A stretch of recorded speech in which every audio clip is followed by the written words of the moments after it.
What's going on, guys? J Black here from Jay's Way to give you a detailed look at the 3,750 meter portage in Algonquin Park connecting Big Crow Lake to Hogan Lake, all condensed into 11 minutes. If anyone is in the trip planning process and hesitant in adding this to your itinerary, this is a look at what you can expect.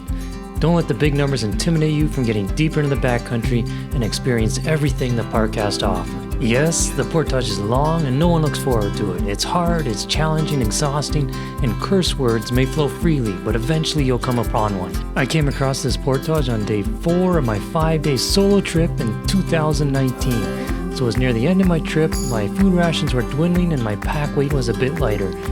Keep your eyes to the right and you'll see the first of the 2 designated canoe parking stations. Blink and you'll miss it. We're moving quick. This allows you to walk right under and rest the canoe in the upright position. A backcountry pit stop so you can easily get out from underneath with a perfectly constructed horizontal branch to rest the canoe in the upright position. I recommend sitting down, rehydrating, and if you were the trip planner, I suggest offering some of your favorite gorp as a peace offering to the others before the stink eye starts coming your way. Minimal eye contact is recommended at this point, as thoughts of what on earth have you got us into will be prevalent on people's faces. If you're like myself and enjoy the solidarity, a what were you thinking thought should come right about now. Referring to yourself in the second person is perfectly acceptable. Go ahead and entertain the wildlife, throw a few insults at yourself and continue on. I forgot to mention, I'm starting from the Hogan's Lake portage access point and making my way east to Big Crow Lake. The beginning is the toughest part with a steep, continuous uphill climb. The first 800 meters has an elevation gain of 76 meters. Video doesn't show too well the magnitude of how steep it actually is, but with the added weight on your shoulders, canoe or pack, your legs will get a good workout. The path is well maintained and the route is visually easy to stay on course. Other than some big rocks to step around, the uphill is well maintained with good footing and I encountered minimal deadfall blocking the trail. You still have to be on the lookout for those stubborn roots trying to trip you up. They come out of nowhere. Toe stubbers are inevitable and will get you when you least expect it. It's been a grueling uphill slog, but we've reached the highest point of the climb, 455 meters. We're coming for you, Big Crow. The toughest part is behind us.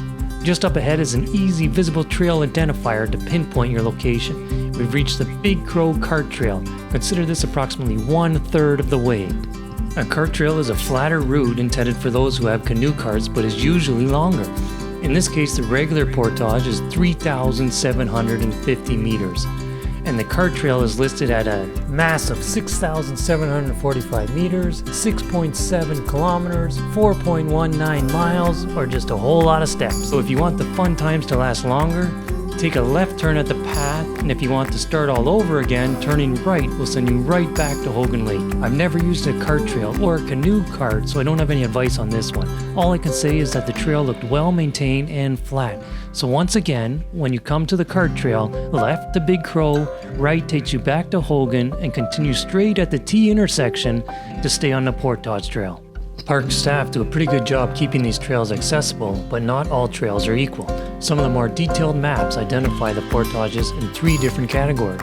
We're on a well-maintained trail, perfect for the recreational bush slacker, but you can also come across poorly and completely unmaintained trails for the true bush whacker. You can watch as I weave ungracefully in and out of the trees in this section of the trail, and the canopy eventually starts to open up.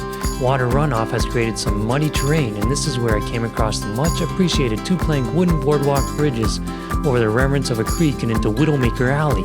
On the right, Exhibit A, The large uprooted tree shows how hard it is to keep these forest skyscrapers upright in the soft ground. Back on the boardwalk, solid flat footing makes walking progress easy with the exception of the occasional foliage trying to blindfold you.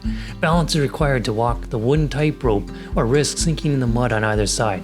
It's a one-way street and the possibility of approaching oncoming traffic could pose some challenges. There are not many viable sites to pull over, so be cautious. I don't have a canoe of my own, so for this trip I rented one from Algonquin Outfitters. Resting on my shoulders is the Swift Kuwaitan 15 solo pack boat. It's the one that paddles like a kayak with the cargo room of a canoe. I think it weighs around 30 pounds with the yoke, plus I use a couple of bungee cords to secure my paddle, fishing rod, and life jacket inside so I can carry everything in one trip. This is one of the lighter boats available. Other options in the two-seater categories could tip the scales over 40 pounds, so be mindful of your selection. The lighter canoes cost a little more to rent, but are well worth it. I brought with me 2 backpacks totaling around 50 pounds of gear.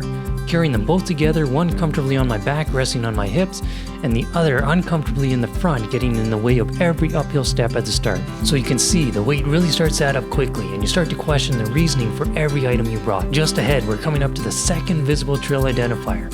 Even though you feel like you're in the middle of nowhere, you may still come across some logging roads. Consider this the halfway mark. You're only allowed to walk on an Algonquin logging road. A long time ago, the towering red and white pines were highly sought after and shipped to England for sailing ship masts. Now, times have changed and a conservation management plan removes logging from the public eye and only allows cutting in limited areas. Now we're approaching the second canoe parking station. Once again, a simply constructed horizontal log securely fastened to 2 upright trees makes for the perfect service station and is much appreciated. Parking for one only, so first come first serve. Pull over and take a much needed pit stop. Try and regain some of the feeling in your shoulders, sit down, refuel, rehydrate, and take some much needed rest. Reflecting on how far you've come but also wondering how much more is left to go and if you'll ever make it to the finish line. Come on now, positive thoughts. At this point you've passed halfway and if you're coming from Hogan's Lake, there's less distance in front of you and all the hard work is behind you. If you're coming from Big Crow, I'm sorry to say that it doesn't get any easier. Time to get back at it and start chipping away at a few more meters one step at a time. Tighten those backpack straps and let's get back under the yoke and see if we can fuse that canoe to our spine once again. The trail is very good here and decent progress is attainable. Once again, thanks to park staff for keeping these trails accessible. Maintained trails still might have some instances where you might have to take a detour around brush or MacGyver your canoe over the occasional fallen tree, but in general, this is the equivalent to a backcountry Highway 60. The network of portages connects the lakes together in Algonquin and allows you to custom design a trip to your liking. Your topographical map reads as your personal choose-your-own-adventure book. The route planning choices will definitely affect the plot's outcome and the trip's enjoyment, so choose wisely which level of difficulty you can handle, keeping in mind that unmaintained portages will require double or triple the amount of time to complete compared to a maintained portage. If this is your first backcountry trip, this could be the deciding factor on whether you eagerly await the spring thaw year after year or never come back again. There are still many portage-free options, which are just as rewarding and are a great way to get your feet wet. Just like everything else in life, practice applies here too. If you're a newcomer,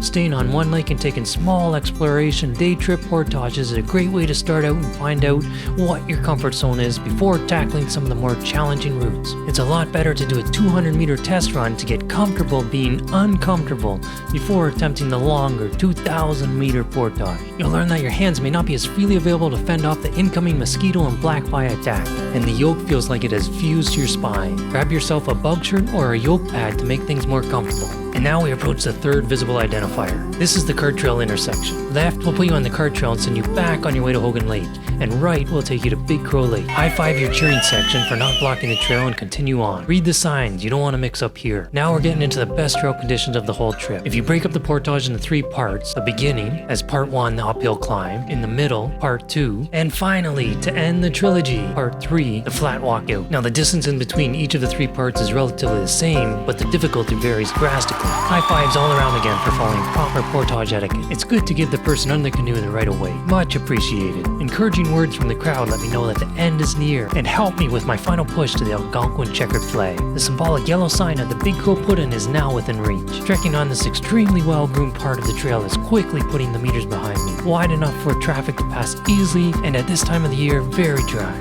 More sunshine is steadily breaking through parts of the canopy as the density of the forest seems to be thinning out.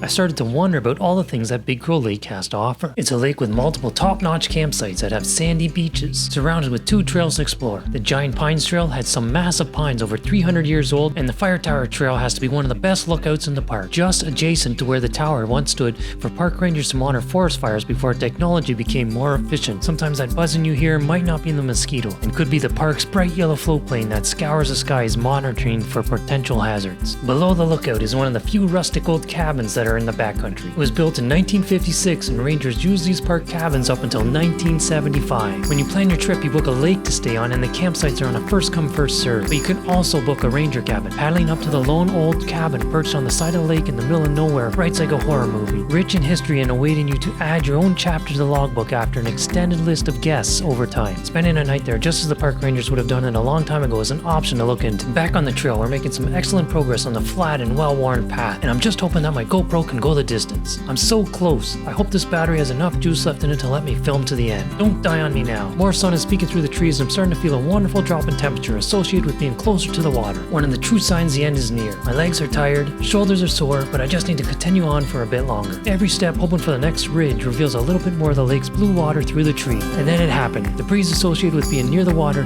just brushed by my face, and the smell of the air is starting to change. The big group's canoe is nicely placed on the side to my right, and I get my first glimpse of Big Crow Lake through the trees. What a sight. A short wooden dock to the water's edge, and there it is. Hello, Big Crow Lake. 3,750 meters completed. Till next time, this is Jay Black from Jay's Way reminding you to get out and explore.